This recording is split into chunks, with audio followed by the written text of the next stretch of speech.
So here's my title. It's Meta and Loop. Meta and Loop are two very simple tools that I made. And I'll talk to you guys a little bit about why I made them. And then I'll show you what they do.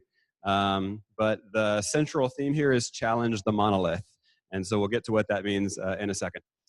So just to show of hands, how many people have built software systems that are comprised of more than one service or piece of software? All right. When you did that, did they all go into the same repository, or did you have one repository per thing? So let's see. Raise your hand if you put it all in one repository. And raise your hand if you put it all in separate repositories. Now, let's put our hands down for a second. How many of you sat around thinking when it was time to do that, should I have many repositories or one repository? Okay. How many of you had to have that thought multiple times because you did this every time you started a new project? Okay, cool. Well, so lots of times, as we all know, when you're starting off a project and you know it's going to grow to be more than just a web server, you have to think, well, how am I going to organize my code? And it's one of those things where you're saying, uh-oh, I don't know what this is even going to be, and I have to make some decision now that's going to have some long, unforeseen impact. Here I go. I'm about to shoot myself in the foot. I've actually done a version of this talk that had a totally different title and a totally different set of tools. In that one, let me get rid of this thingy. That one was called 0 to Scalable in 10 Minutes. And I talked about this thing, a bunch of tools that I used, GitSlave, tmuxinator, and then some other stuff having to do with making a distributed system. But in that talk, I dropped my phone just like that. In that talk, I talked about some of the alternatives that are out there. And some of those alternatives are Git submodules. So Git submodules have been around for a long time. If you want to have multiple repos that comprise a larger either library or a distributed system, you can have one Git repo and then have a bunch of submodules under it. But there's some downsides. You got to learn a whole bunch of new syntax. Git submodule init, Git submodule update. There's all these sync problems. So you could have modifications made to the downstream repo, and it's not obvious exactly what the differences are, because in the top level repo, the only difference you see is that there's a modified hash. You don't even know what all the files are. So there could be one hash that's different, but you've got 1,000 files that are changed. All your stuff's broken. It's totally opaque. There's also Git Subtree, which is similar, but even less known. Nobody knows how to use Git Subtree. Side note though, Git Subtree has some really cool stuff. You can use Git Subtree to take a single folder in your repository and split it through your entire history and make it into a new repo and make it disappear, and every change that ever touched those files will appear like they were never in your top level repo. That's a side note. Git Subtree is super cool. I would not use it to manage many repos for a distributed service or a library. For the same reasons as submodules, it becomes opaque. There's different commands that people have to memorize, and most devs don't know them. Most devs just know basic Git. So when I did this old lightning talk, I talked about how, oh man, I came across this really cool tool. It's called GitSlave. And GitSlave allows you, it's like a wrapper on top of Git. So instead of saying Git checkout, Git whatever, you say Gits with an S, Gits checkout, Gits branch, all that stuff. And it will multiply that command across all the repos that are below your top level repo. So you can have this top level repo. And they didn't call it this, but I started calling that a meta repo. So instead of having a mono repo where all your code is one place and you have many projects under it, you have a top level repo that's just a Git repo. And then you can have additional Git repos under that. And the only reason that the top level repo doesn't have all your files in it is because the sub repos are Git ignored. So you're using some very simple basic stuff that everybody already understands from Git repos. But there were problems with GitSlave. The latest version of it didn't work on OS 10. It was broken. It wasn't fixed forever. It wasn't even on GitHub for a long time. It was on like old school like Unix tool sharing site. I even just like wrapped it in a npm package and published it to npm just because I got sick of tracking it down. But eventually I just got sick of it altogether and decided, what would I do if I was going to solve this problem with base principles? And at the time, there was one more tool that came along that looked pretty cool, and that was Lerna, which I think Ori's going to talk about next. Lerna is very cool. It's well supported. It's got a cool drawing. My tool doesn't have a cool drawing yet. That definitely makes it more legit than mine. I need a drawing, and I'll be the first to admit that my code has gaps and could use some maintenance. But I have provenly used it to build large distributed systems in multiple companies, and it works well. Lerna didn't work for me because my code was not all JavaScript. I had infrastructure repositories, I had C repositories, and then I had a whole bunch of Node. So I wanted something that could manage all my repos. And my goal is, how can I make it so that when a developer joins my company, I give them one command that says, this command and this command and this command, and they literally hit enter, wait 30 minutes, and they have a running build of everything. And so that's what we're going to try and figure out how to make. And so what I was saying is that I tried to approach it from first principles. So I was starting with the idea of git slave. Git slave is this thing that wraps git and multiplies out the commands. But what I really wanted to do is, let's say I had this project, so NYC Node. So I used to run the NYC Node meetup. I made a website for it, but I didn't just make a website. I made all these little services, and the services would like pull the meetups out of meetup.com automatically and shove them into the database for the website. Pull video links that were published on YouTube and shove them into the website. Stuff like that, so I can automate things. So I ended up having multiple repos. And so when I was asking myself, well, first principles, what do I want to do? Git slave multiplies out these git commands. Let's make something that can run a single command against a bunch of directories. So that is what gave me loop.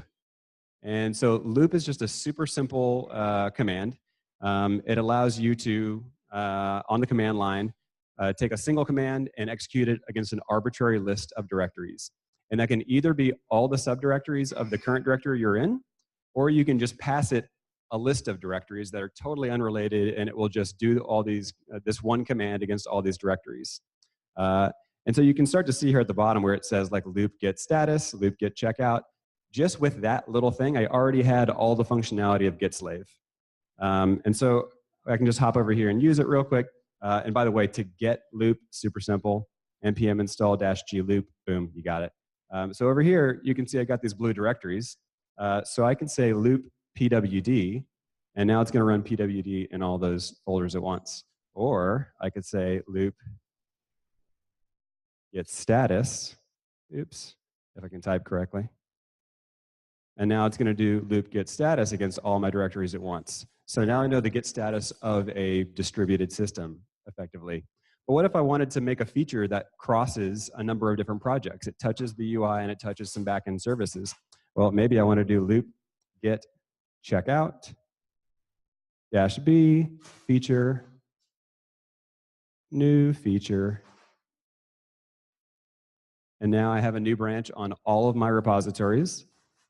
If I come in here and I say touch a file on the top one, touch a file in another one, touch another file in another one, and now I can say loop get status, and now I can see the status of all the files that are changed in all my, man, that's a slippery phone. I can see it's staying down there. I can see the status of all my files. I can do loop get add, all that stuff. And so just loop alone gives me the ability to replace git slave. Cool. But it's not convenient. You don't want to have to type loop and then the command. You want just a couple of little keywords, and you want them to seem like what you already know. So how could I take a loop and build stuff on top of it? So what I did was I made it so that loop is not just a CLI app, but you can actually use it as an API inside other modules. And then you just pass it a current working directory and the command that you want to do and a list of other directories, and it will multiply all your commands against those, which allows you to make other programs that automate loop, like Meta, which is the whole point of this talk. So Meta is called Meta because the first thing that it does is allow you to manage a meta repo. And so it allows you to manage distributed systems, multi-project systems, or libraries. It's built on top of Loop. You can get it by typing npm i-g meta. And so let's see what you can do with meta. I showed you how inside this NYC node directory we can use loop to show the status of all these things. But let's see how you can even get the this set of repositories onto a machine. So what happens? I'm working on NYC node. I got a company. I hire a new person to work on the website because I suck at front end work. So I say, hey dev, type in this command and bring down all the repositories. So we type in this command, meta git clone, git at GitHub, blah, blah, blah, and then the location of this meta repository. And so let's see what happens. So you can see it's cloning NYC node, but wait a second, it's cloning a bunch of other stuff too. So how is this happening? How did it know not to just get one repo, but many repos? And I'll show you how. So what happens is Meta will bring down your first repo and then look for a .meta file. And there's a simple little key value file here. It's JSON. And the left side, the keys are the folders. The right side are the repos. So it's going to create a folder for each one and bring down the repo. And now, just like we used to be able to say loop get status, Meta has some additional commands. So Meta had that git clone command in it. And you can see there's some additional git stuff we can do as well. So we can say meta git status. And it just did a git status against all my projects, which is the same thing as loop get status, but now it's done with convenience, the convenience of having this like discoverable command list. So just like we did before, if I hop back to this other version of it, I can do meta git status over here.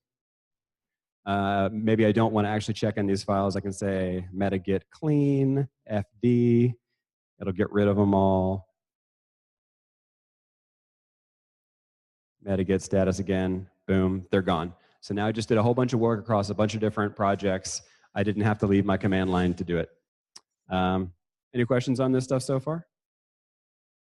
Cool. Yeah, so we were talking about how we have this problem of many repos versus monorepo. The great thing about Meta is that you get the benefits of both. All your code is in a known structure. Every time a dev gets it, they're going to get it in the same way. So if you want to do compile time things that need things to be in different places, it still works that way. But you can get in and start to do brain surgery in any particular repo by still using Git. So if I just wanted to do git checkout -b feature, other feature over here, when I go back over here, I can still jump back and forth between meta git or git. The only difference is putting the word meta in front of it. And you can see that this guy is now on other, and these are on new feature. And that's how it works. And so this is all controlled by this meta file. The top level repo also has a git ignore, which is why those bottom level repos don't end up in the top level repository. And you can imagine how using make files or package.json scripts, you can put a bunch of convenience methods that use meta to do different things across all your different projects. And then you don't even have to remember the meta commands, right? Just basically have a make file and just do make tab tab, and you get to see even more convenience stuff. So that's pretty much meta. I just wanted to real quick just show how easy it is to make a meta repo. So I created some just blank repos. Here we go. So taking these three repos, meetup meta and child1 and child2, we're going to make a new meta repo. So we'll come over here, make that over here. We will get rid of this thingy. We'll do makedir meetup meta. We'll go into there, and we'll see that meta has a init function. So we can say meta init. And you can see all that did was create the meta file. And then meta also has meta project, which, like I said, I probably need to do some more work on this. There's a meta project add. I never got around to making meta project remove. I just delete stuff. Probably could use an issue on that. But meta project add, and I can drop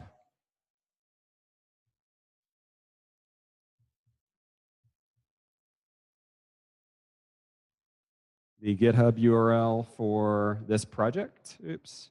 Meta project add. We'll call it child1. And we'll see that now it has been added to our git ignore. Oops. We do need to do a git init of our top level repo. But then if we say git diff, oops. Well, I didn't do it afterwards. But you can see that child1 has now been added to our git ignore. Child1's been added to our meta project. So if we say meta git status now, you can see that it shows us both of them. And then we can do meta project add child2, and now it's there. And meta git status. And so now we can use all the different meta features for this. There's one more thing that I want to note about meta, and in fact, it doesn't just automate Git. It's plugin based. And it can automate any number of commands, and all you have to do is make a plugin for it. So if we go back over to NYC Node, when I do meta here, you can see the list of commands that are at the bottom. But if we cat the package.json, you can see that it has dependencies of meta.gh, meta.npm, and meta.yarn. So if we do an npm I, what meta does is it automatically loads plugins that are in the global scope, and then it will also load plugins that are in your project scope. So your project can allow you to have additional sets of meta commands. So I can now come in here and say meta npm and do a meta npm install, oops, on all my projects with one command. And so that's it. So the recap is I wanted to get back to base principles of how can I manage a distributed system of many repositories, whether that's an actual distributed system or a library. And so I ended up creating this thing called Loop that allows you to multiplex out these commands, but then I made it programmatic. And then I added sort of a convenience layer on top, and that became Meta. And so Meta is a really cool tool that really needs a drawing for managing systems with many repos. And that's my talk. Cool.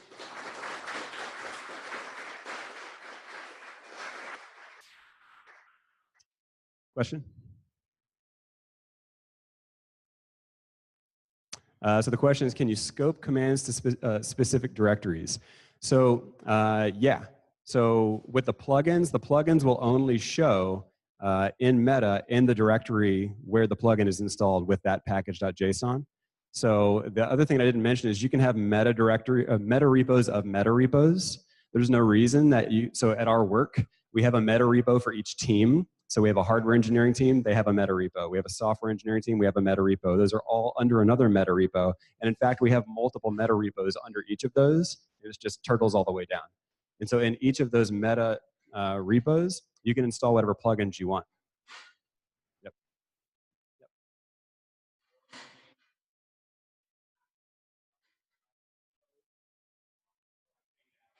So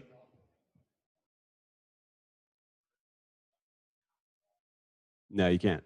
Yeah. So it's it's the antithesis of a monorepo in that they actually are separate repos. It's just multiplexing the commands out on top of it. So yeah.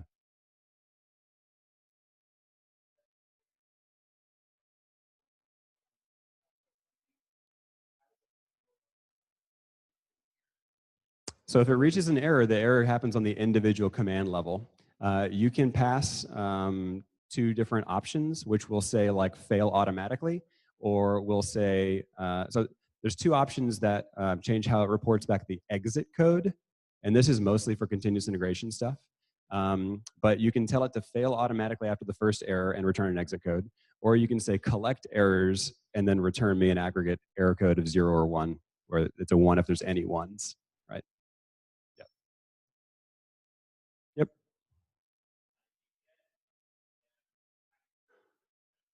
Yeah. So turns out like there's squatters everywhere for these package names, and then probably every good package name that's not well known is just used by some guy in like Taiwan or Brazil. And in fact, Meta was used by some guy in Brazil who had never published a package. So there's a dispute page on npm.js, and if you just so first I emailed the person, and that's how I got Meta. But if they don't respond to you, then you can actually email npm.js support, and after like 30 days or 90 days or something, they'll give it to you. So that's why.